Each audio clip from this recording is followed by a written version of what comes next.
Hello, my friends. Again, I say hello and welcome to another edition of our Diaspora Impact Legacy series. You have supported us, you have commended us, and we thank you for spreading the word about our platform so religiously. Again, I have to commend on the fact that the SosoBone television channel was only launched 15 months ago in support of the SosoBone Media Network that was launched in 2021. And again, for history's sake, I'm going to say this, that in 15 months, we presently have 68,000 subscribers, more than 1,000 subscribers per week. Mm. And we have in excess of 42 million views, in excess of 3 million views each month. For that, I give you thanks. And again, it is a tribute to the quality products that we take to you. So you can see how we strive and how we excel in serving our community. So again, I say welcome and thank you for joining us this evening. And at this moment, I'm going to turn you over to our host for the Legacy Series, Secretary to the Cricket Hall of Fame, I say the Honorable Dale Brown. Thank you, Dale, and over to you.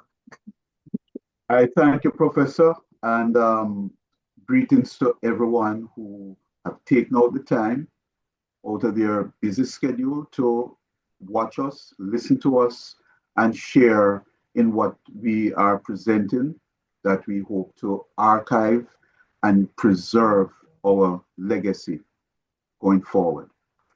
Well, I'm excited. Tonight, this evening, we are thrilled to continue our Diaspora Legacy series by shining the spotlight on two remarkable individuals. Both of them, they truly show what it means by that when we say, you know, that spiritual refrain, two shall become one. Yeah. These two individuals are exemplary of that spiritual refrain. And we know that through their ministry, because it is a ministry, they have been beacons of faith, not knowing what the outcome of anything is going to be, but they still press forward with their initiatives. And they bring hope, they bring encouragement, they bring reassurance to anyone who is facing life's challenges, whatever it may be. Their message is clear. No matter the circumstance, you are never, ever alone. Please join me in giving a heartfelt welcome to Mrs. Dawnette Dillon and Mr. Jerry Dillon. Welcome, Dawnette. Welcome, Jerry. God bless you for being here. Thank you for having us. Thank you very much. Definitely, yes. Okay, so one of the things that we start off with is to introduce persons to our audience, and we start out from the developmental stage of these individuals. So what I'll ask each of you is to let us know which primary school or infant school you attended. Okay. Well, I attended Mount Alvernia Prep in Montego Bay. Okay. And Mr. Dillon? I attended infant school and Barracks Road Primary, aka girls' school. So you're both Montegonians through and through. Yes, indeed.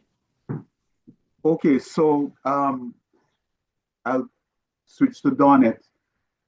Attending that school, Mount Alvernia Prep, because that's one of those types of schools.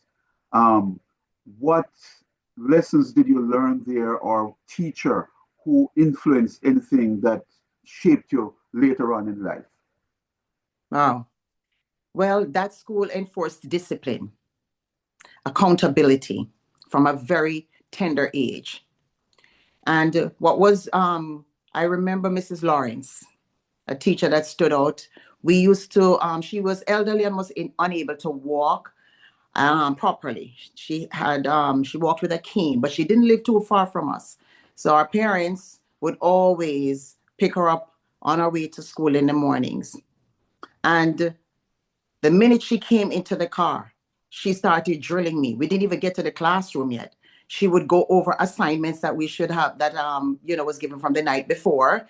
And, she kept me on my toes. And as much as it was annoying to me at that time, I really appreciated that as I got older. Accountability, being prepared, being ready on the spot. You never know. And just to always be ready. So that has taught me a lot. And this was Mrs. Lawrence. Mrs. Lawrence was her name, yes. Is she still alive? I don't think so. No. I know that for a fact. No, she's not alive, because a few years ago, somebody reached out to me to tell me that she had passed. Well, I'm so happy that you mentioned her on this program, because her memory will reside on this program going forward. Thank you so much. You're very welcome. And Mr. Jerry Dillon, your experiences at your infant school and primary school. Well, infant school, a long time ago, but I still have some memories. And it was my actual first teacher, Miss Cook. We went to school with some of the guys like Budus and all those. That's their mom, Kathy Cook, Budus, and Richard Cook. All of those guys that I went to school with, that's their mom. She was actually my first teacher, and she has left an everlasting impact on me, because she always, from that time, let me know that, Jerry, you have a lot of potentials. You make use of them. And she's still alive. Okay. Yes, thank you very much. And the Cooks, Budus, as you said, that's Richard Cook, and Michael Cook, and Justin Cook. Yes. And Sweet Kathy Cook. And yes, Sweet Kathy. Yes. Oh, man, this is really wonderful. Now, at girls' school, you don't have to call any names, Mr. Dillon. But were you involved in any of those stone wars? Right, I can't remember them vividly, pre and post, right?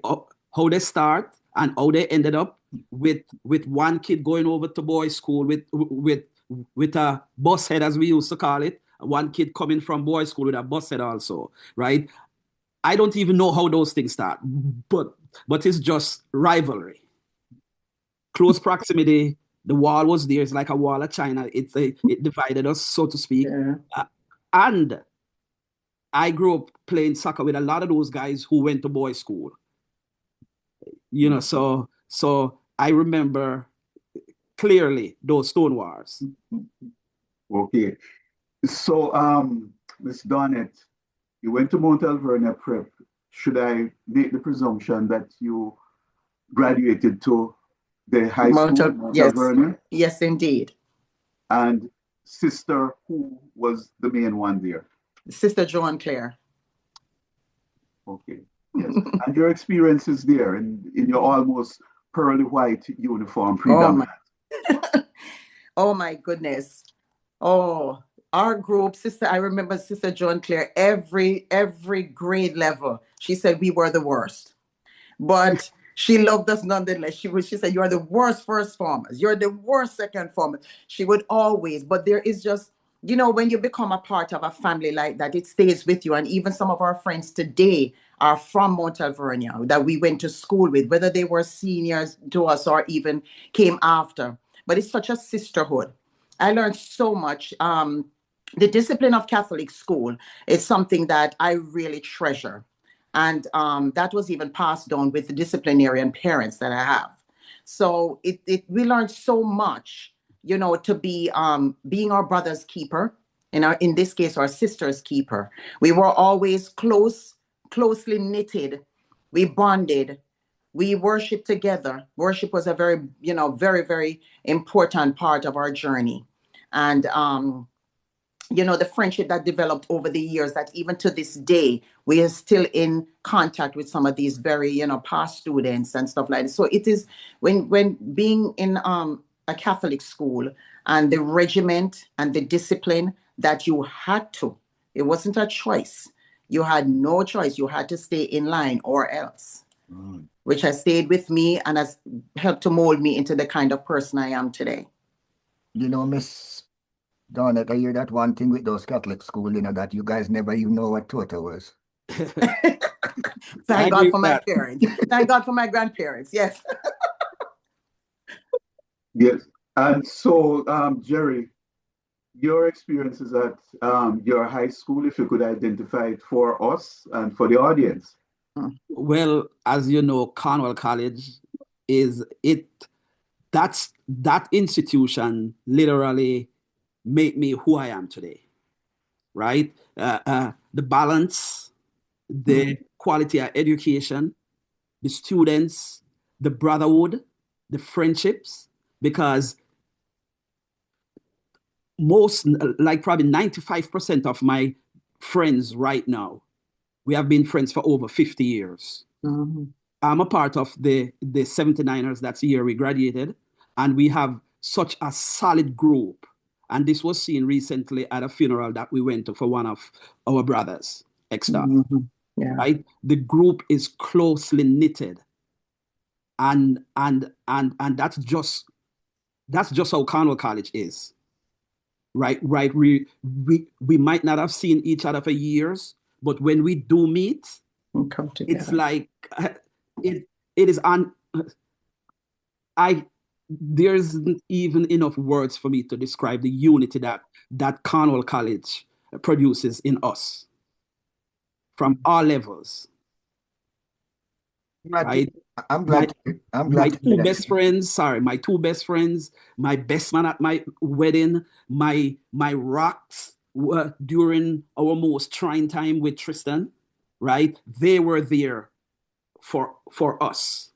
And Cornwall College was represented there. Unbelievable. Yes. Professor, you had a question to ask? Yeah. No, I'm glad to hear that, because those Fortis boys drive me crazy. Yes. Well, no, so thank you very much for just introducing yourselves to us, and we can come back to a little bit more with personal, but I'm going to start with no battle should be fought alone. And could you share with us the inspiration behind the formation of the foundation or the movement? Donna, take that away. Okay, well, that name came out of the fact that Tristan, during his fight with colorectal cancer, he was never alone in this journey, and so that's when the organization name came to be, that no battle should be fought alone. He was never alone in the 4 years that he battled with cancer.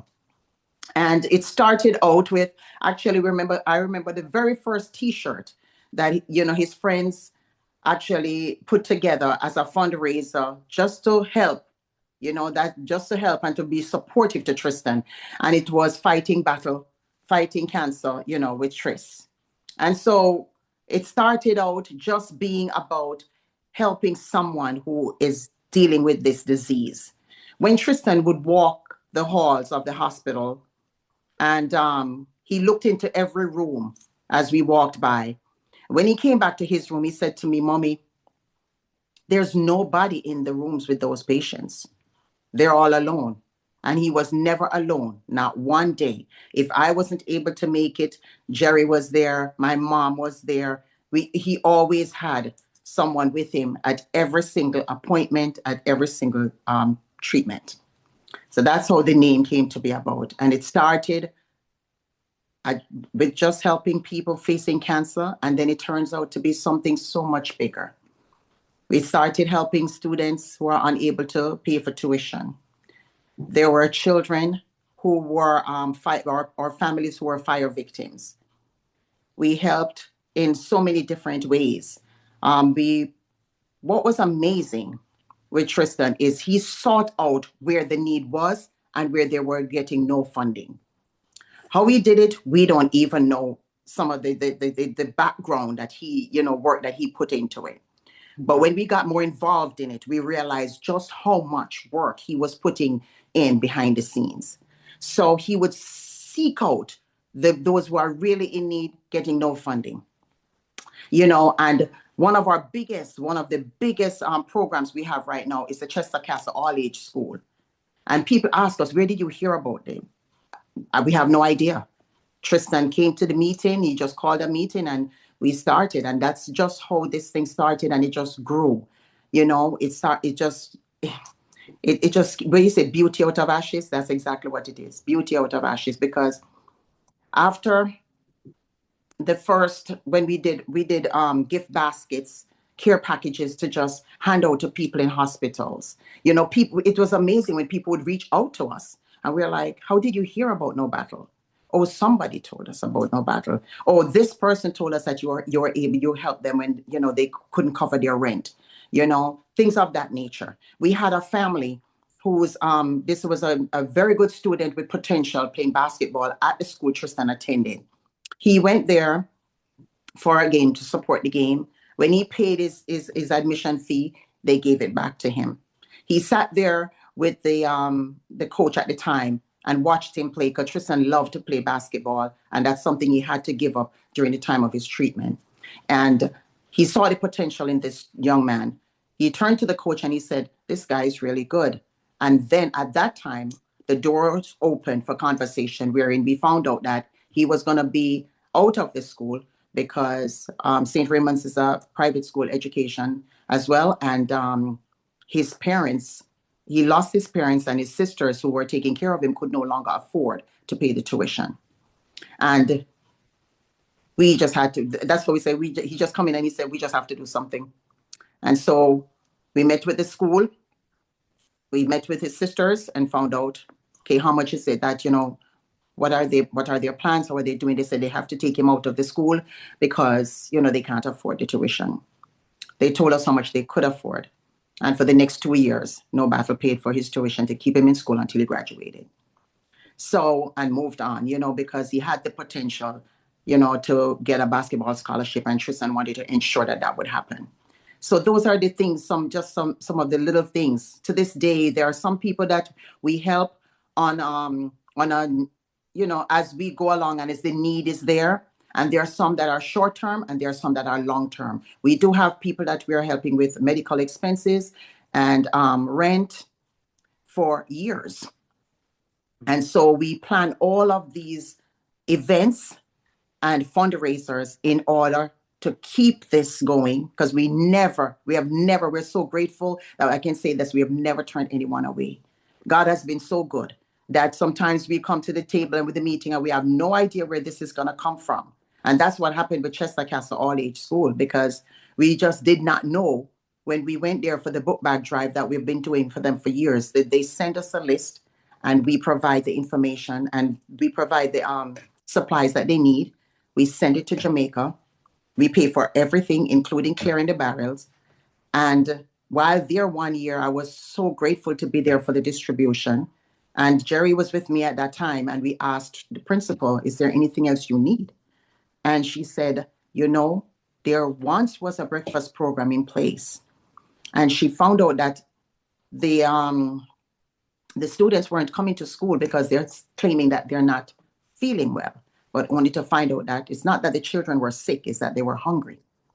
At that time, right then and there, I said, we're going to reinstate the breakfast program.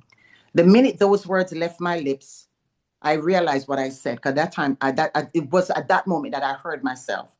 And I'm like, oh my God, what did I just say? How are we going to afford this? But my thing is whatever I speak into, whatever I say, it's just a matter of time that it comes to fruition. And I said that this was the Holy Spirit moved me to say that. And we came back to New York. We had one meeting. One meeting we had with Norman Christie. And through the Willis and Thermutis Christie Foundation, Along with No Battle Should Be Fought Alone, we were able to fund that for 1 year.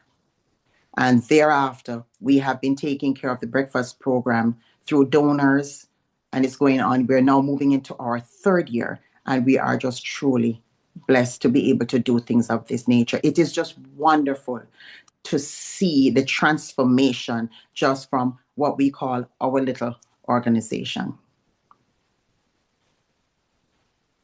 You mentioned Tristan, and exactly for our audience, tell us exactly who is Tristan. I am proud and honored to say Tristan is our son. That's him in the background. There's a picture of him here, and these are his pictures here. Tristan is our son. He was diagnosed with colorectal cancer at the tender age of 22 years old. And when doctors were saying nay, I looked them in the eyes and said no.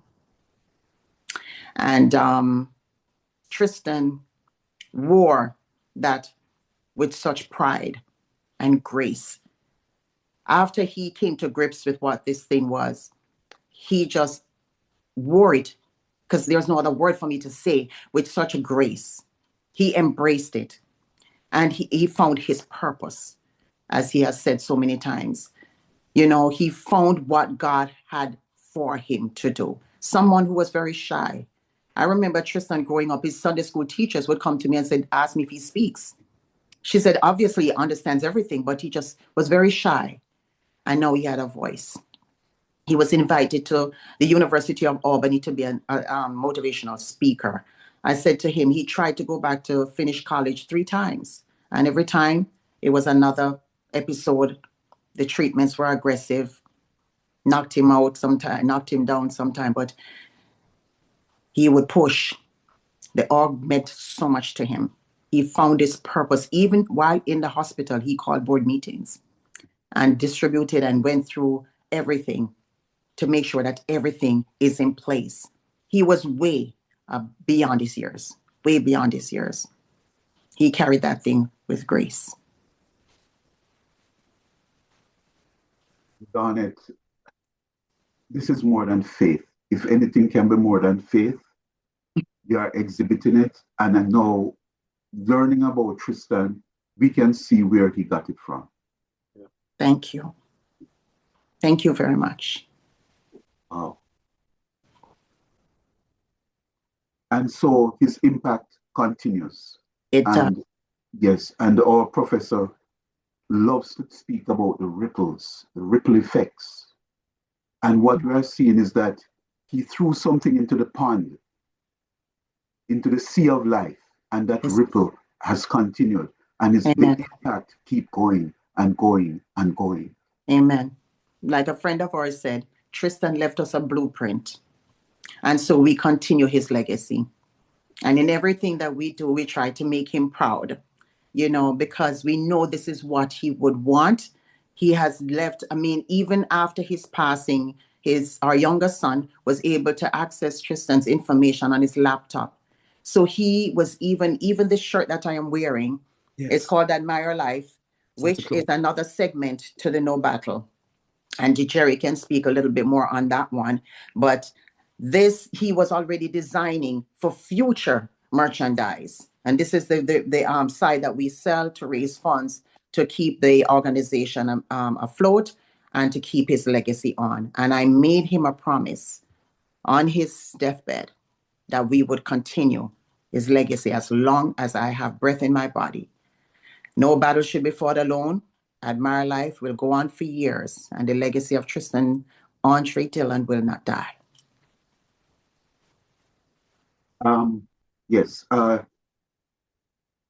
Jerry, your wife mentioned Norman Christie, and he's another special person in all of this, because Chester Castle, of all the places, wherever, who knows where Tristan got that name from? We don't know. Right. And if you could just share with us a little bit with the impact it has had on the school. You know, I love you, you know, but I know that, you know, Well, I know Norman, for example. Dawnette speak to the principal quite frequently. So again, I would just ask her to elaborate some. But you mentioned Norman Christie, right? Yeah. Norman is not only a friend. Norman is like, we actually grew up together with the entire Christie family because we worshipped at Hillview Baptist. And he has been instrumental in all of us lives on the soccer field, at church and at school. And now giving back and making us a part of what he's doing, right? Yes. He started the foundation for his mother and father, right? And he's doing a tremendous work. Even right now, I am working alongside Norman with regards to what we call the Nehemiah Project for the recovery, the Melissa recovery. He's the one who's heading that group. That's his brainchild. That's his ideas. And I'm telling you that it's doing such a great work for the people of Jamaica right now. Okay. Amen. Yes. So Dawnette, the impact now on Chester Castle. Yes. Yes. When we started this breakfast program, like I mentioned, we were doing the book bag drive. This was with Tristan, and we continue the book bag drive. So they send us a list every year.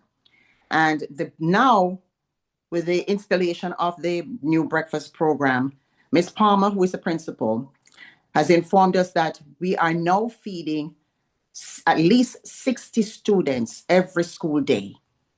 We are providing breakfast every school day for 60 students. She said that enrollment has gone up much better now because the students are coming out. The impact it has on these children is that at the end of a semester at the school, or for breaks, like for summer and for Christmas, the first question the students ask is, when we get back, will the breakfast program be here? It gives me chills just even saying those words. She recorded a little girl and sent it to us when the little girl wrote a poem and says, and rubbing her tummy while she's saying breakfast, and just it warms my heart. There's a thing that it just bothers me, anybody who is in need. It hurts. And to see the turnaround that it did and the impact it has on these children. More children are coming to school.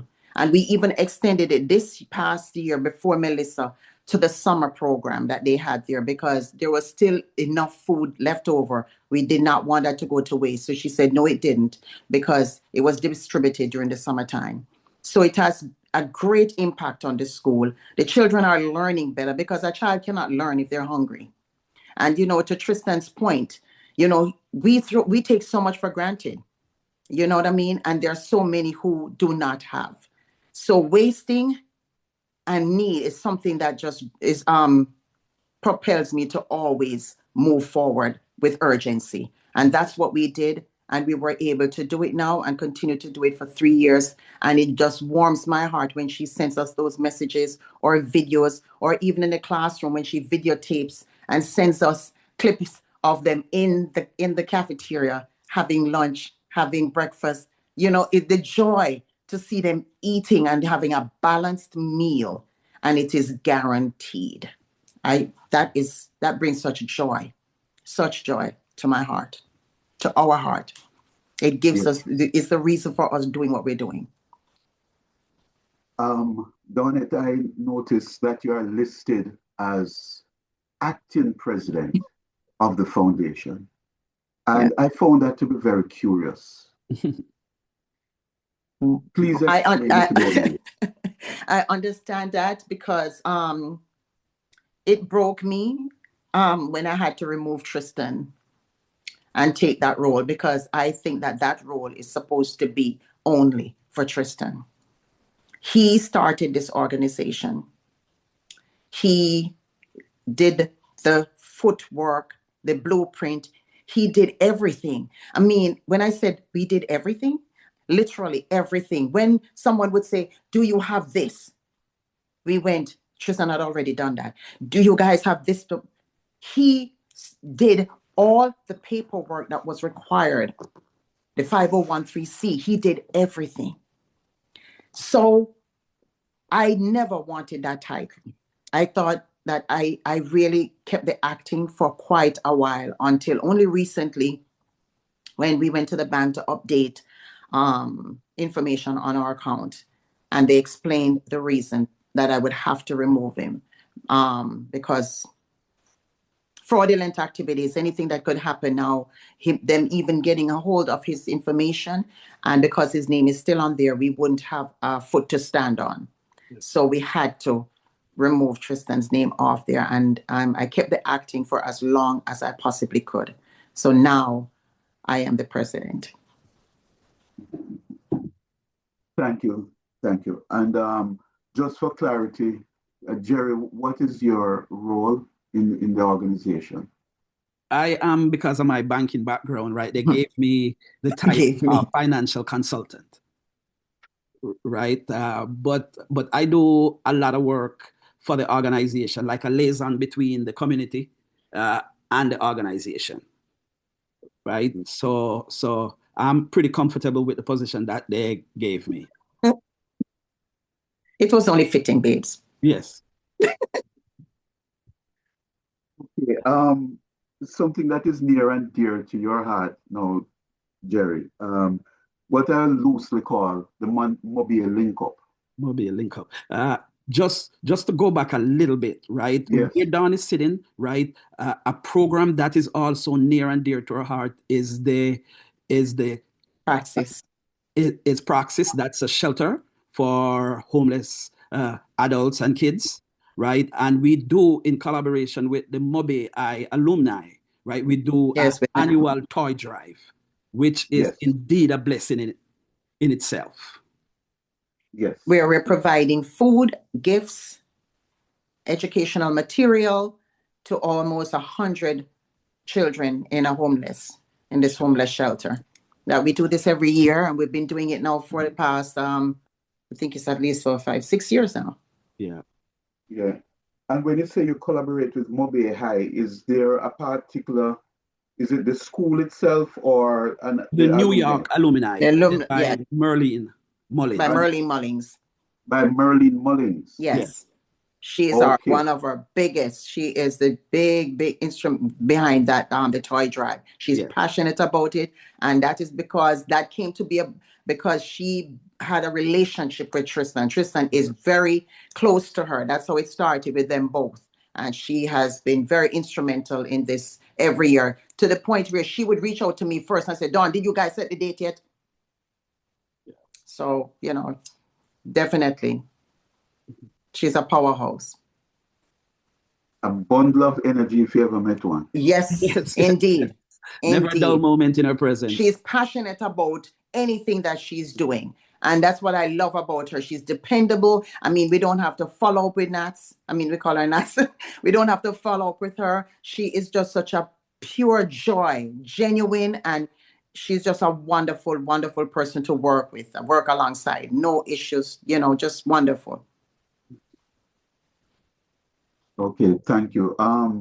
We'll just skip around and get to the mobile link up before we go to some other stuff. Well, as you know, right, we have been doing this. And when I say we, myself and Baldwin McIntosh and another friend, church brother Michael Allen, approximately 32 years ago, right, we just said that we needed to do something on a Saturday, right, with guys who were just coming up on vacation, right? So we had gone somewhere out to New Jersey, and we had a great time, right? As a matter of fact, right, we created 2 teams, right? We played against some African guys, and we just had a lot of fun. And that was basically it. It transitioned from just a family thing to like all schools, right, where we identify the schools that are represented there, right? We started out pretty much after we left that Jersey location, right? We were in the Poconos for a couple of years, right? Because a member of ours, Michael Allen, he had some connection with the Shawnee houses out there, right? So we did it in the Poconos for years, and then we just found someone told us about Bear Mountain, and that was our home for approximately like 17 years, right? The energy the unity, the love that is shown there. Someone came to me one Saturday while I was up there, right? And they said, what do you get out of this? Are there any financial gains? And I says, no. My joy came when I see like 2 or 3 people will hug each other and say, hey, listen, Jerry, I've seen you for 30 years, you know? So it's the connection that link up brought, that gave us that satisfaction, right? And this thing keep on growing to 700, 800, 900 people at the same time. And, you know, right, we discussed it, right, with the guys from No Battle, right? And we said, how can we make this better? Because, right, we approach this whole thing professionally, Baldwin and myself especially, right? And the food that comes there, the support that we get from some local businessman, right? I see we had a whole table filled with Junior's cheesecake one year, and that was because a Cornwallian manages one of the stores, right? So he donated that, right? People donated all sort of stuff. So we had a great time. Again, the importance is it's bringing us together as Montegonians and Cornwallians, right? At one time, why the switch from all schools to Mobile Link Up was because it seems as if, somebody came to me, somebody somebody you play soccer with came to me and said, hey, Jerry, one thing about this link up, this schools link up, is that Cornwall, Mobile, Mount Alverna dominates, right? And we didn't want that. We didn't want nobody to feel left out. So we stopped talking about schools. And we just strictly make it a Montego Bay.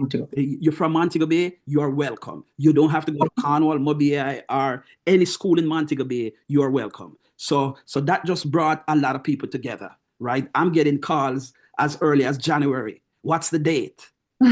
Where are we this year? So it's becoming a true unifying force in our diaspora right here. So that thing means a lot to us. So just for those who don't know, you moved from the Poconos, which is in Pennsylvania, yes, to Bear Mountain, which is in New York. Yes, and now we are at Rockland State Park. And it's held the second Saturday in August.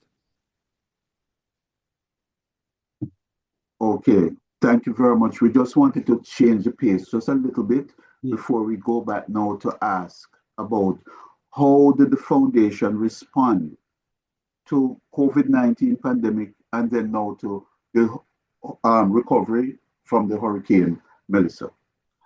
All right, COVID-19 was kind of a tough time because of the everything that was going on at the time, right? So we met as a board, right? And we said, what can we do, right? We found out, especially from that same school, what were their greatest need at that time, right? And we have Baldwin, that's Bunny. He's an IT guy, right? He's down in Jamaica a lot, along with Trevor during those times, right? And we realized that we realized that the need for devices like laptops and tablets, there was a great need for those devices.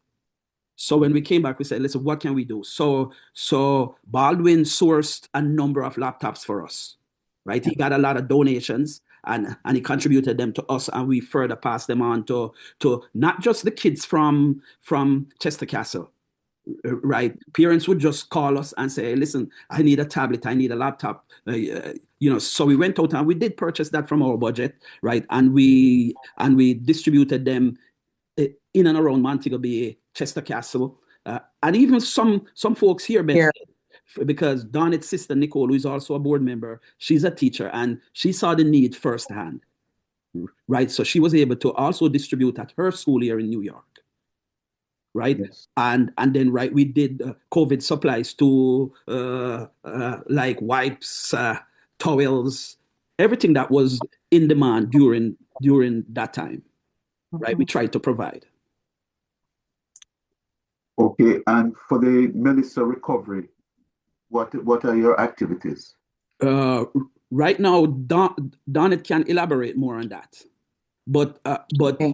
from my part, I am also collaborating on behalf of the organization with the Nehemiah project that I mentioned earlier with Norman Christie. But the organization directly did some stuff. So Dawnette, you can elaborate a little bit on that. Okay, thanks.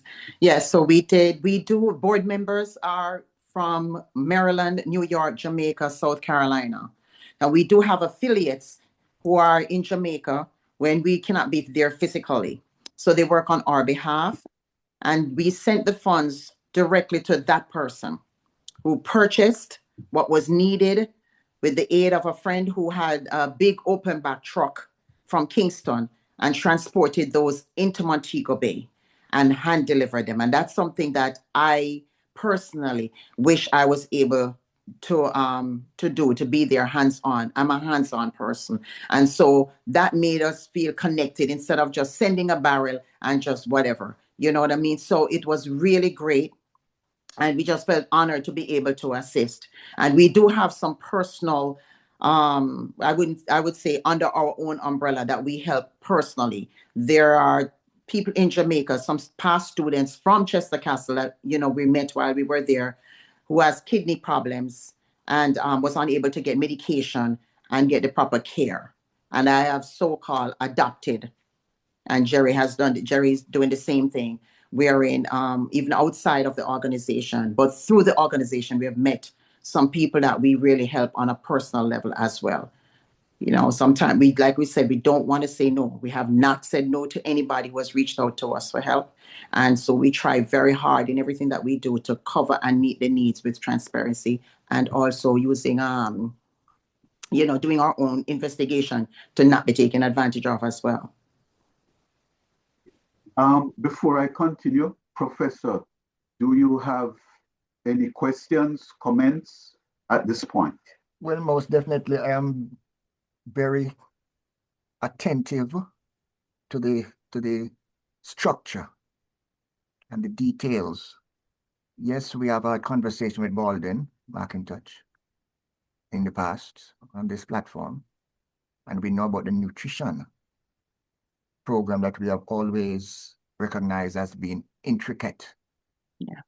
As we normally say, hungry children cannot learn. Cannot learn. Amen. Okay. I had a think tank coming out of COVID that we normally meet every Tuesday, once per week. And at one stage, we had a past member of the education administration join us. And even as we were exploring this and analyzing some of the issues that we recognized, he brought it to our attention that there are children who were not going to school in Jamaica because they had no breakfast. Yes. And there are children not going to school because they had no shoes. And that really shook. Yes. Shook up our thinking. And I think more than that, that might have influenced me, myself, to look a little bit lower down the ladder to who and what is really serving those needs. Whereas we hear about this school lab, the science lab that needs to be built, or we need a new roof. We need a new playing field, and a mile away there are children who are not going to school because they have no breakfast. Amen. Force us to reorganize or prioritize our priorities, So I'm very encouraged. And again, I say that the examples that we have been able to showcase on our platform, it has given other organizations guidance, leadership, mentorship, okay, as to how they can know and what they can think of doing. Because many organizations, while they do, but sometimes they're not satisfied. But they do not see another organization who is doing something that might cause a light bulb to go off in their head and say, yes, we can do that. And I say, get more fulfillment from it. So I'm very, very encouraged as I sit here quietly and listen to, to listen to both of you. And it might be the first couple that we have on this legacy series. So even as we continue, I have to say at this time, thank you so much for what you are exposing to our community, because it's going to encourage many of them to push harder. It's going to encourage many of them to get started or to get on board. So thank you so much for that. You're welcome, and thank you for this opportunity, really. Yes. And before we close up, we are going to ask you, are there any scholarships that you offer through the foundation, and who do they target? Yes, we do. We actually offer, we do three scholarships every year. We, Tristan targeted giving back to his school. St. Raymond is a big part. It's like home away from home for Tristan. And those, let me tell you, when Tristan passed, there were over 1,500 people at his homegoing service. And we were like, where are we going to do the repast? And we thought about a hall. At one point, Jerry said, Dawn, most people don't come to a repast. Well, we had over 800 people at the repast. And the school opened the gym for us. So they covered the floors to protect it from, the traffic. And we had over 800 people. And somebody said to Jerry there, do you guys have enough food to feed all these people? And when I tell you how God worked, the feeding of the 5,000, everybody was fed. Everybody took food home, and we had enough food to take back home with us with all the family members and loved ones who were going to be with us for days, right? And it was very cold, so some of the things we had to store in our cars outside. Now, the scholarship, so Tristan gives back to St. Raymond. The criteria for the scholarship is not for an A student, but it's for a student who has potential, who is trying and is facing hardship. And that's the student that will get the funding. And we do it for a student who is staying in the school, so the funds go back to the school, really, to help out with anything that child needs. The other one is the church we attended, which is Church of the Good Shepherd in the Bronx. That is pretty much the same criteria, that the scholarship goes towards a student to help in their educational needs, and as well as Ebenezer Church of God. Ebenezer Church of God in Yonkers, Pastor Joel Polo Jr. It's so funny. It's not funny, but it's how God works again. We have to give him his credit. Tristan was treated at Sloan Kettering Church, Memorial Sloan Kettering. Yeah. Right? That's where he received his treatment. And one day he was, I was in the waiting room, and he was going towards the cubicle to meet his technician. He was singing this gospel song as he was walking towards the cubicle, and the technician was approaching Tristan singing the same song. That started a brotherhood right away. And it turns out that he was a junior pastor for his church. He invited us to come to the church. And we said, yes, we would. We didn't say when. That Sunday morning, Tristan woke up and he said, Mommy, I want to go to Ebenezer. And I said, okay. And we went to Ebenezer Church. The entire service was about Tristan, how they met, what he was doing with his organization. And it started that bond. So Ebenezer, we collaborate with them on Thanksgiving Day, feeding the homeless, clothing the homeless. And Tristan broke down and cried. So did I, because that was the best Thanksgiving I ever had. It was a clothing drive. So they accept clothing that is almost could be new or lightly used. They go through these things, they search through, and they make sure that these are clothing that they are approving of. They have the sanctuary set up like a store, really neat, very neat, according to sizes, coats, pants, shirts for children on one side, shoes, like you literally go into a store. And downstairs in the kitchen area is where we actually pack the food, and we just pass it on. And the person at the very end of the line will close those containers, put them in a crate, and take them upstairs to where we feed the homeless. That is another church that we have, that we give a scholarship to every year. They provide us with the name, and we actually visit and do a presentation and talk a little bit about the organization to this child and tell him to visit to see who Tristan Dillon really is and where this organization, how it started.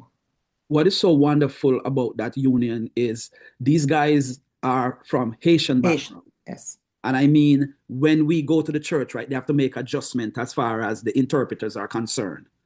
And we develop this brotherly relationship, even to this day. To this day. He calls her mom and he calls me pop. Yeah. Right? It's an awesome young man. preacher. Right, there is no barrier between cultures and everything. We feel like a part of their family when we go there. Yes, indeed. Right, indeed. And that was a blessed relationship. It is still a blessed relationship. Yes. Yeah. And we actually do a time to pray, wherein we want to give back. We do a lot of giving, but this we invited people into our space. And we do it now. We used to do it once a year. It's a time to pray. It's virtual, wherein Joel has been one of our pastors. We share the word, and we do sometimes have a health segment wherein somebody comes in and shares their expertise, their medical background with us. And it has been very, very interesting. Paul Anthony Kwako Christie, yes, is like one of our resident pastors. And so everything just ties in. Exactly. And now the demand, it has been great, just doing it once a year. And popular demands, we're now doing it 3 times a year. And it's called A Time to Pray, wherein it's just songs, worship, prayer, and information. The Word of God, Q&A.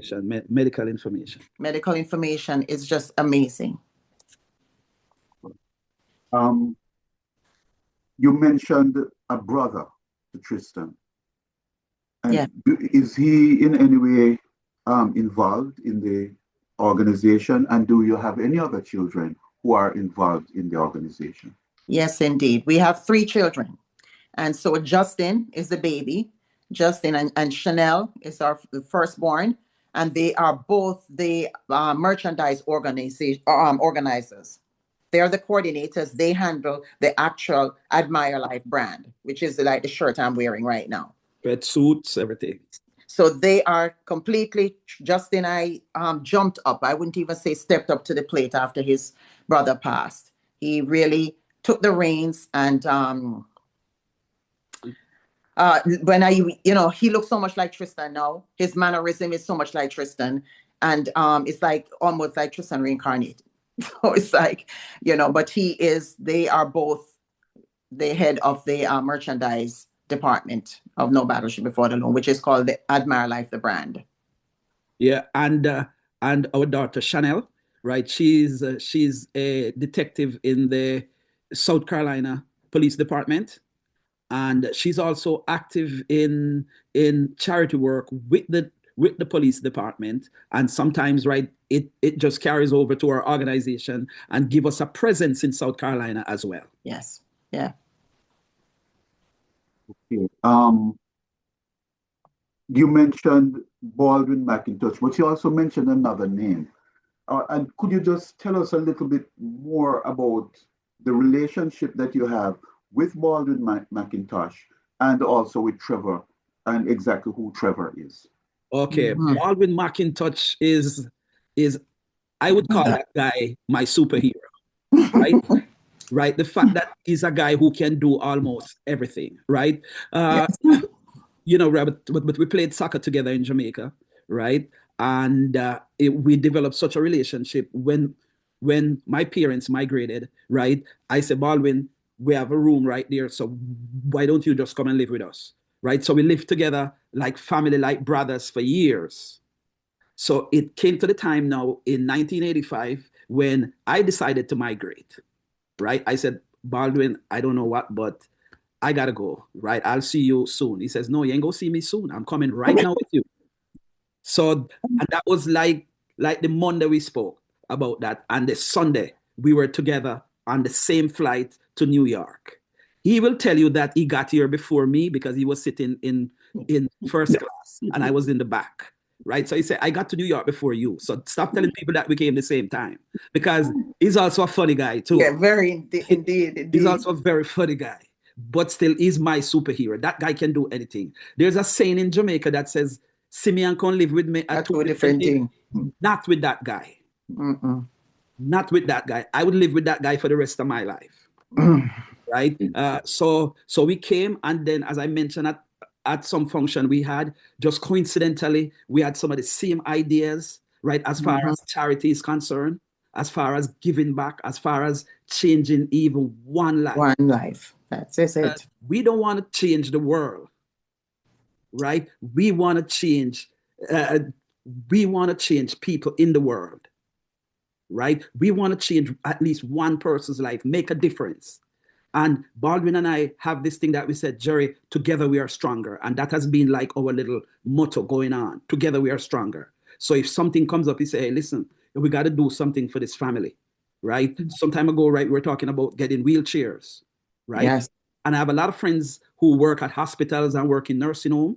And I started to just source wheelchairs just like that, right? And there's always a need. You might hear that someone needs a wheelchair. I said, listen, as long as we can get it down for them, or even right here, right? So that's the type of guy he is. He is dependable. He's knowledgeable. He's a computer genius. Yes. I have problems at work. I messed up people's computer files.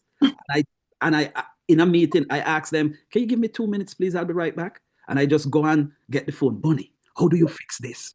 What to press, what to touch? And he's just like, Jerry, 1, 2, 3. And then I got it. I go back to the meeting as if I'm the genius and say, hey, yeah, here's the file. It's okay. But I say this to say that we have been collaborating since on the soccer field to today. Yeah. It's almost 45 years of friendship, which I value. His kids call us uncle and aunt. My kids call Uncle Bunny, Aunt Claudette, right? So that's, that is a very, very special relationship. I hold that guy and his family in high esteem. Yes. And who is Trevor? Oh, Trevor Tomlin, sir. He was the president of the CC Old Boys, I think the New York chapter at some point. Another, I would say, an activist as far as giving back is concerned, right? I work with Trevor, got me into making those crates to send things to Jamaica, right? He works closely with Neville Bell, another Cornwallian who is doing a lot for the school and for the country in general, because they send not only for Cornwall, right? They have this program, I think it's called Share the Wealth. So when they source stuff up here, they just don't send it to Cornwall, right? They send it to a number of schools, Mobi, Malden, right? Bunny never went to Cornwall, right? But Bunny supported Cornwall in so many different times. He would go down to take care of Malden stuff because he does a lot for Malden. And then he would stop by Cornwall to fix this, to provide this.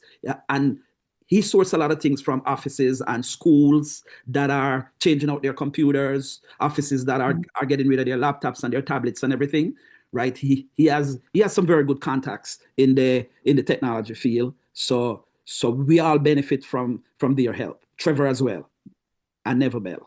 Those are some guys that we work closely together. They are very supportive of our organization, and we are very supportive of their organization as well. So it's a brotherhood getting things done together. Well, actually, Neville Bell has been on this program twice. Oh, good, good. That's my guy. First with the output and then with the follow-up results. Yes. Right. Okay. I text him. So we are fully aware of the computer of the sharing program that is taking place in St. James. Yes, definitely. I love the work that they do. Yes, indeed. I admire them for that. Yes. So, Professor, you will be getting the chance to close out everything. So please get everything together. And I'm going to ask our wonderful guests what future plans or initiatives you're most excited about for the future. It's just to be able to see what is unfolding in front of us for No Battle.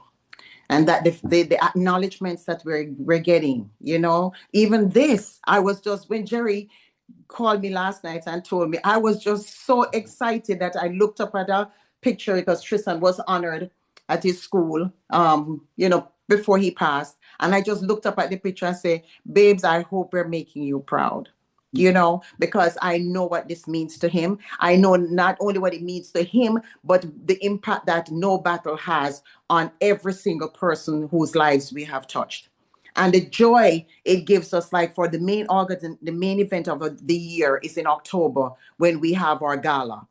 And that is a happy time. It's a lot of work, but it's a time when, like Jerry mentioned, when like the Beer Mountain scene, it's almost like the Beer Mountain scene on a formal platform, where we come together, and it's a wonderful night and evening of just fun and games and prizes and surprises. But to see where No Battle is going, we see that the lives that it has impacted and what's changing, and we are just happy to be on this ship, as we are sailing through and touching lives as we go along the way. So, bigger and better things. We just continue the work that we have been called to do. This is and I love what you said. This is a ministry. I've been saying that for a very long time, because we are ministering to people, fulfilling the fruits of the Spirit, and being obedient to what God has called us to be. And so I know without a doubt that we are going to be doing bigger and greater things, not for the glory, but just that we are supposed to be impacting the lives of those we come into contact with. And like Tristan always said, if we change the life of one person, we would have done well. For me, I would definitely want to see an expansion in the breakfast program. And not only breakfast, I wish we could do lunch as well, right? And we are currently talking about these things, right? And that's just a matter of like investing more funds, because the need is there. And as we mentioned earlier, it is destined for that school to be getting our help. And they are so appreciative of it, right? And I would like to see that program expand, doing more, feeding more, providing more, and just continue to be there for them. Could you please give us your contact information, or you can, website, email, donation button, whatever you have where the public is concerned, so that they, if they desire to, can support what you both do. Certainly. The organization is nobattleshouldbefoughtalone.com, or it could be the letters of nobattleshouldbefoughtalone.com. That goes directly to the organization, where you'll see everything possible about us and what we do right there on that website. And the Admire Life, the brand, is where we'll take you straight to the garment section of the organization. Yeah. And everything is there about Tristan, his life, his legacy, and what we do. There's everything that we said here tonight. You'll have pictures and videos that have been updated to the website about what we do, who we are, what we stand for. And I worked for a charity as a second job for over 27 years. That's Covenant House, shelter for homeless and runaway kids. And I learned a lot being there, especially in the fundraising department. And what I love with these organizations, just like what we aspire to do, actually 98% of the funds that we get goes directly to our programs. Amen. We're not paid. Nobody's paid. right? As a matter of fact, sometimes we have to go in our own personal funds to execute certain programs. But the fact that no board member gets paid, right? So all that funds can go right back into helping these kids. And we can honestly say 98%. The other percent is just administrative costs to mail stuff. The website our traveling is covered by the ARD. Right, so we're happy to say that the majority of our funds goes back directly into the program. When we have the gala, it just goes right back into taking care of the book drive right there, the laptops that whenever they're sourced or whenever we have to buy them. So it's a good thing, and I thank God that he gave Tristan this vision, and I thank God for Dawnette because she's doing a hell of a job up top, taking care of the day-to-day activities. So we really appreciate you guys taking the time out to have us here, right? Because what we're doing, it's for the less fortunate, and we are so happy that we can do it. It means a lot to us. It means so much to us. Indeed. Professor, you must have a question and you must have another comment. Well, let me say thank you. Let me give the vote of thanks for having you on our platform this evening.